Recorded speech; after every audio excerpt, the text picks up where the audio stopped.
கிறிஸ்துவுக்குள் பிரியமானவர்களே, ஆண்டவராகிய இயேசு கிறிஸ்துவின் நாமத்தினாலே உங்களை அன்போடு வாழ்த்துகிறேன்.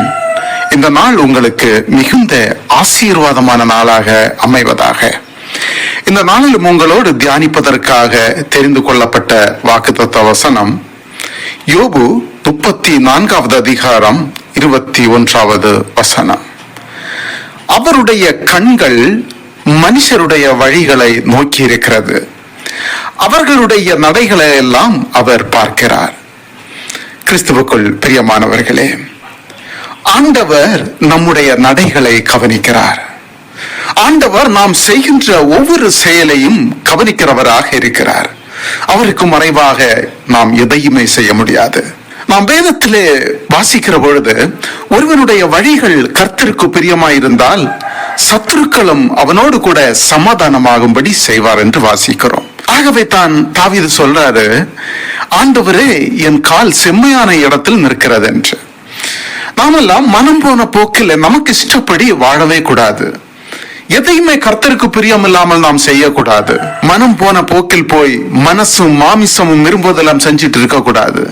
அப்படி செய்தோம் என்றால் முடிவில் நம்முடைய ரிசல்ட் என்ன இருக்கும் என்று நாம் பார்க்கிற பொழுது அழிவு மட்டும்தான். நம்முடைய வாழ்க்கை ஒரு ஆசீர்வாதமான வாழ்க்கையை மாற வேண்டும் என்றால், நம்முடைய வாழ்க்கை ஒரு சமாதானமான வாழ்க்கையை மாற வேண்டும் என்றால் நம்முடைய நடைகள் சரியானதாக இருக்க வேண்டும்.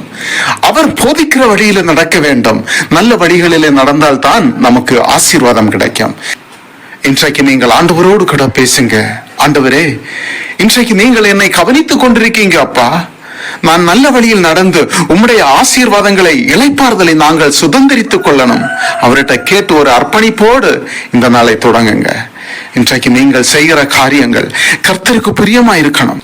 நீங்கள் செல்கின்ற பிரயாணங்கள் கர்த்தருக்கு பிரியமா இருக்கணும். நீங்கள் யார் கூட எல்லாம் பேசுகின்றீர்களோ கர்த்தருக்கு பிரியமானவளை பேசணும். உங்களுடைய வழிகளை கர்த்தர் பார்த்து கொண்டே இருக்கிறார். இன்றைக்கு அதன் அடிப்படையிலே தான் உங்களுக்கு ஆசீர்வாதம். நல்ல வழியில் இருந்தால் கர்த்தர் ஆசீர்வதிச்சுட்டே இருப்பாரு. கெட்ட வழியில இருந்தா உங்களுக்கு ஆசீர்வாதம் வராது. இந்த வார்த்தையை கேட்கின்ற பிரியமான தேவனுடைய பிள்ளைகளே, இன்றைக்கு ஆண்டவர்கிட்ட உங்களுடைய வாழ்க்கையை ஒப்பு கொடுங்க. ஆண்டவரே, உமக்கு பிரியமான வழியில் நடந்து உம்முடைய ஆசீர்வாதத்தை நான் பெற்றுக் கொள்ளணும் என்று கேளுங்க. இன்றைக்கு ஆண்டவர் உங்களை ஆசீர்வதித்து சகல நன்மையினாலும் நிரப்பி உங்களை உயர்த்துவார், உங்களை மேன்மைப்படுத்துவார். சகல நன்மையினாலும் போஷித்து உங்களை வழி நடத்த வல்லவராக இருக்கிறார். தேவன் தாமே இந்த வார்த்தையின் மூலமாக உங்கள் ஒவ்வொருவரையும் ஆசீர்வதித்து வழி நடத்துவாராக. கண்களை மூடி ஜெபிப்போமா. அன்பு நிறைந்த பரலோக தகப்பனே, ஆண்டவரே, இது இந்த நாளின் காலை நேரத்திற்காக உமக்கு கோடாகோடி ஸ்தோத்திரம். ஆண்டவரே, ஸ்தோத்திரம் அப்பா. இந்த நாளிலும் நீர் ஒரு புதிய ஆசீர்வாதமான நாளை காண கிருபை செய்தமைக்காக நன்றி தகப்பனே. ஆண்டவரே, யாரெல்லாம் இந்த வார்த்தையை கேட்டுக்கொண்டிருக்கின்றார்களோ அவர்களை ஆசீர்வதிங்க அப்பா. அவர்கள் செய்கின்ற கையின் பிரயாசங்களை, தொழில்களை எல்லாவற்றையும் ஆசீர்வதியும் அப்பா. ஆண்டவரே, எங்களை நீர் கண்ணோக்கி பார்க்கிறீர். எங்கள் நடைகள் எல்லாம், வழிகள் எல்லாம் உமக்கு தெரியும் அப்பா. உமக்கு பிரியமில்லாத வழிகள் நாங்கள் நடந்து கொள்ளாதபடி எங்களை வேலியடைத்து நல்ல வழிகள் நடக்க எங்களுக்கு கிருபை தாரும் ஆண்டவரே. உம்முடைய ஒவ்வொரு பிள்ளைகளையும் ஆசீர்வதித்து வழி நடத்துங்க அப்பா. எத்தனையோ குடும்பங்கள்ல வியாதியோடு தவித்துக் கொண்டிருக்கின்ற அநேக மக்கள் உண்டு ஆண்டவரே. ஒவ்வொருவரையும் தொட்டு நீர் சுகப்படுத்துவீராக. உம்முடைய சுகமளிக்கின்ற வல்லமை அவர்கள் மீது இறங்குவதாக. ஆண்டவரே, உம்முடைய ஆணியால் அடிக்கப்பட்ட கரத்தினால் தொட்டு அவர்களை பலப்படுத்தும் ஆண்டவரே. நல்ல சுகத்தையும் பலத்தையும் ஆரோக்கியம் கட்டளையிடும் ஆண்டவரே. இயேசுவின் நாமத்தினால நீர் அற்புத சுகம் கொடுப்பீராக. ஆண்டவரே, இன்றைய நாட்களிலே பள்ளிக்கூடங்களுக்கு செல்கின்ற பிள்ளைகளை ஆசீர்வதிங்க.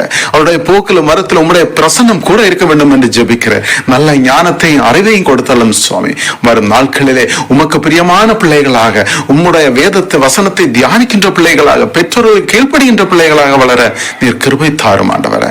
ஒவ்வொரு பிள்ளைகளையும் ஆசீர்வதித்து பலப்படுத்துங்க ஆண்டவரே. ஆண்டவரே, இந்த நாட்களிலே பிறந்த நாட்களை, திருமண நாட்களை சந்திக்கின்ற பிள்ளைகளுக்காக ஜெபிக்கிறேன் சுவாமி. ஒவ்வொரு பிள்ளைகளையும் ஆசீர்வதித்து பலப்படுத்துங்க ஆண்டவரே. இதுவரைக்கும் பாதுகாத்து அவர்களோடு கூட இருந்து வழி நடத்தினீரப்பா. நீர் கொடுத்த ஆசீர்வாதத்திற்காகவும் நன்றி அப்பா. அவர்கள் புது வருடத்திற்குள் பிரவேசிக்கின்ற பொழுது ஆண்டவரே, அவருடைய வாழ்க்கையில புதிய நன்மைகளையும் புதிய ஆசீர்வாதங்களையும் கண்டுகொள்ள வேண்டிய கிருபை தாரும். ஒவ்வொரு பிள்ளைகளையும் ஆண்டவரே உம்முடைய சிலுவையின் நிழலை மறைத்து பாதுகாத்தாலும் எந்த நோய் நொடிகளும் அணுகாதபடி அவர்களை பாதுகாத்துக் கொள்ளும் சுவாமி. உம்மிடத்திலே அனைவரையும் ஒப்பு கொடுத்து ஜெபிக்கிறேன் சுவாமி. தாழ்த்துகிறேன். குறை குற்றம் யாவற்றையும் மன்னியும். இயேசு கிறிஸ்துவின் மூலம் ஜெபிக்கிறேன் ஜீவனுள்ள நல்ல தகப்பனே. ஆமேன், ஆமேன், ஆமேன்.